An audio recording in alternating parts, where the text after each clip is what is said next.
sir. I'm Mijip Mandillo and I will discuss cut-off machine for metal and wood. So now, let's proceed to the introduction. Introduction. A cut-off machine is a powerful tool used to make fast, straight cuts through tough items like metal pipes, steel bars, and thick wood. It uses a sharp and high-speed spinning disc or blade to slice through materials cleanly, making it essential for building and repair work. So, let's proceed to the safety procedure and guidelines for the preparation, operation, and storage of the assigned portable power tool. Before we operating a cut-off machine, wear safety glasses, hearing protection, and fitted clothing. Secure the saw to a sturdy bench, inspect the blade for cracks, and use the built-in Bistos clamp materials firmly. Never cut wood with an abrasive metal wheel. Keep hands clear of the fat and unplug the unit before storage. So, first is dress for safety. Check the tool and area. For the read the user manual, learn how the machine works before you turn it on. And for the check the power cord, look for cuts or breaks to stop electric shocks. For make sure safety guards are in place, keep guards onto two block moving parts and flying debris. And for the clear your work area, remove wet items and trash to prevent slips, falls, and short circuits. And for wear safety glasses and earplugs. Protect your eyes from flying bits and your ears from loud noise. For the tie back long hair and loose clothes. Keep hair and fabric away from spinning parts so they do not get pulled in. So, let's proceed to the during operation. So, for the hold tool with both hands, power tools generate strong torque and sudden kickbacks. We need to use two hands to provide maximum control and prevent the tool from slipping. And for the standing in a balanced and firm position, good footing prevents you from falling if the tools binds or jerks. Never overreach or stand on an unstable surface while cutting. So next is keep people and pets away from your work zone. Power tools throw sharp sparks, wood chips, or broken debris. So we can distract you or get accidentally stuck by the tool. Or do not force the tool to cut or grind too fast. Let the speed of the motor and the blade do the work. Pushing too hard overheats the motor and cracks the blade. And for the turn off of the tool right away, if it acts strange noise, heavy vibration, or smoke signal mechanical failure, stopping immediately prevents total tool damage and severe injuries. Or wait for the blades or bit to stop moving before you set it down. A spinning blade will grab the floor and fly across the room. So, moving parts can also cut through the tool's own power cord. So, let's proceed to the storage and maintenance guidelines. For the unplug the tool, disconnecting the power source eliminates the risk of the tool accidentally turning on while you handle it. So, for keep away from children, storing tools in a locked case or on a high shelf prevents children from accessing dangerous equipment. So, for the coil cord loosening, avoiding tight twist prevents the internal copper wires from breaking, which ensures the power cord remains safe and functional. So for the clean dust and dirt, Wiping the tool down with a dry cloth prevents debris from clogging moving parts or ventilation slats. Water should be avoided to prevent rust. For the dry and cool storage, moisture causes rust on metal parts and damages electrical components. Excess heat can degrade plastic casing and lubricants. So, let's proceed to the inspection procedures to be performed before use.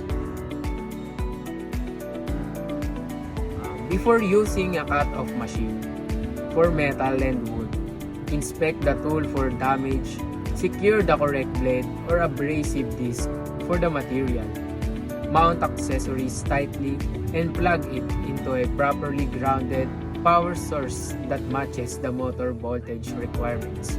So for the physical and visual inspection, check the casing. Inspecting the outer shelf ensures internal electrical components are protected. Cracks or dents could let debris inside or mean the tool is compromised structurally. So, inspect the power cord. Looking for cuts or burns prevents electrical shocks, short circuit, or potential fires caused by exposed wires.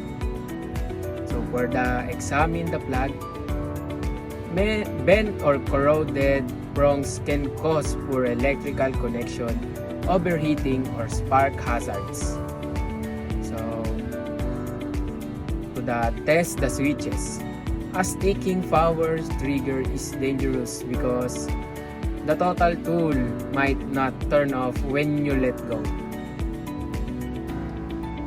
Check safety guards. Protective shields like the retractable guard on a secular saw must snap back automatically to protect your hands from moving blades or flying debris. So, for the look for loose parts, vibration from power tools can loosen screws and bolts over time, which can cause the tool to fly apart during use. So let's proceed to the proper attachment of accessories.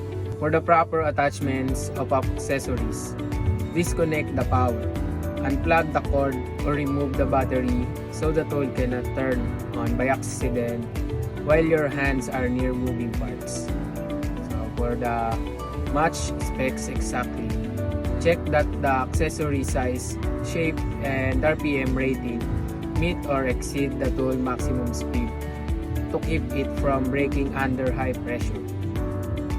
So for the inspect the accessories, look closely for cracks, chips, or rough shapes that cause pieces to fly apart during use.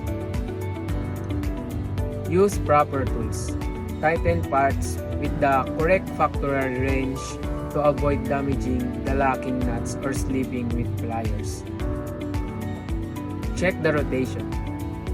Match the arrows on the blade or disc to the tool speed direction so teeth cut correctly and safely. Verify seat and alignment. Make sure the accessories lies flat and centered on the spindle to stop dangerous wobbling and loss of control. So let's proceed to the electrical and power source connection. So we have match voltage ratings. Too low, the tool will lack power, runs sluggishly, overwork the motor, and potentially burn it out. Too high, the excessive electrical current will instantly destroy the internal circuitry, sparks, or cause a fire. So next is turn off before plugging. Prevents injury if a saw drill switch on when you plug it in. It will instantly jump into life in your hands. Prevent damage. Suddenly activation can cause the tool to kick back, damage your work surface, or cut its own cord. So we have use GFCI protection prevents electrocution. If electricity takes it short through water, damp ground, or your body, the GFCI detects the leak, shuts off instantly, it cuts the power in milliseconds, stopping a little shock before it can stop your heart. So, for the Verify extension cords, regular household extension cords cannot handle this heavy electrical current that power tools demand. That's why we need to study the matches amperage.